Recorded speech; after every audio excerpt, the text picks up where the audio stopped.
And, if you want to click again, these are some of the books that I love reading. So ready? By show of hands, how many of you have read Encyclopedia Brown? How about the Boxcar Children? How about There's Something Queer books? Anybody read those? Oh, wow, nice. All right, so someone who has read all three of those books, can you tell me what's the same about them? Do you know what's the same about them? They all solve mysteries. They all solve mysteries. That is exactly right. So I loved reading mysteries when I was a kid, which is why I decided to write mysteries when I became grown up. But the first mystery I ever wrote, I wrote when I was in first grade because an author came to visit my school. And her name was Elizabeth Levy, and she is the author who wrote this book. And this was one of my favorite books because there were two characters in it named Jill and Gwen. And I thought that Jill was kind of like me, especially because look at that puppy hair, look at my puppy hair.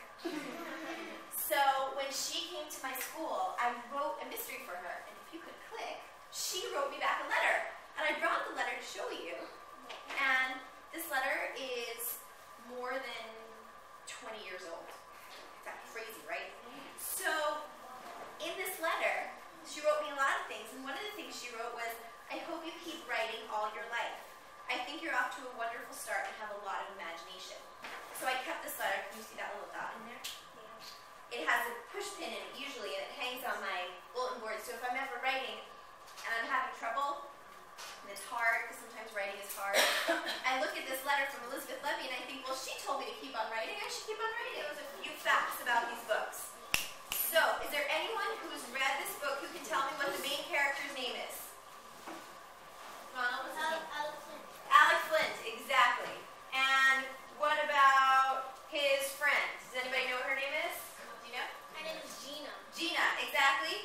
And what do they like to do? Do you know?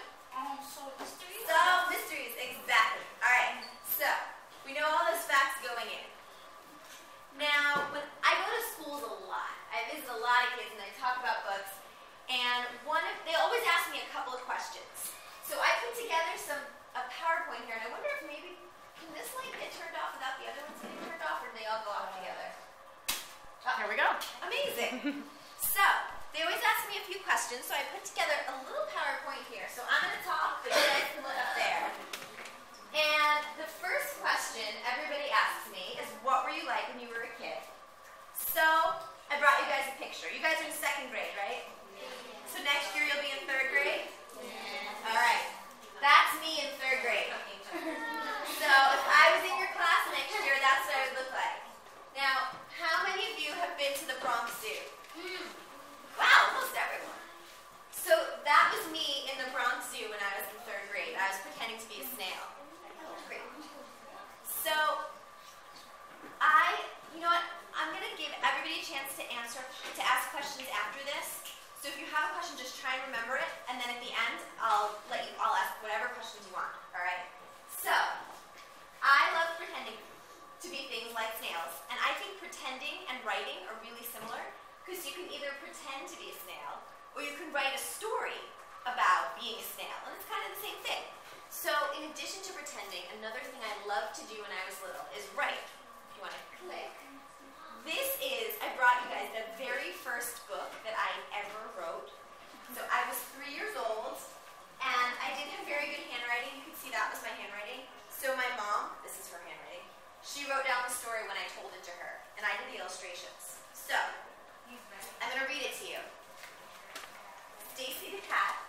by Jill, that's me, and Beth, that's my mom.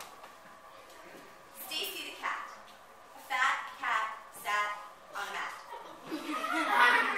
I think those red lines were supposed to be cat hair, but I wasn't a very good artist. The mat is on Stacy.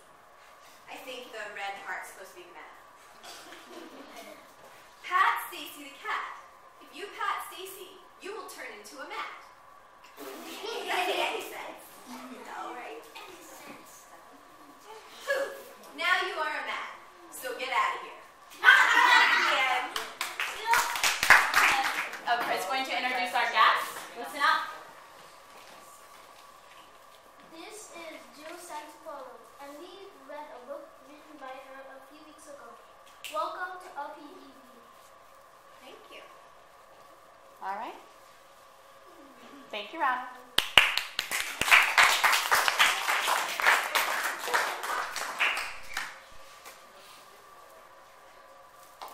Troy, make sure you get your box to go. So how are you guys doing today? Good. Thumbs up? Alright. So my name is Jill Santopolo, like Ronald said, and I'm the author of those books. And before we start, I want to see you guys can tell me the difference between these two books, because the title's the same, right? So, what is one difference? Can you tell me one difference?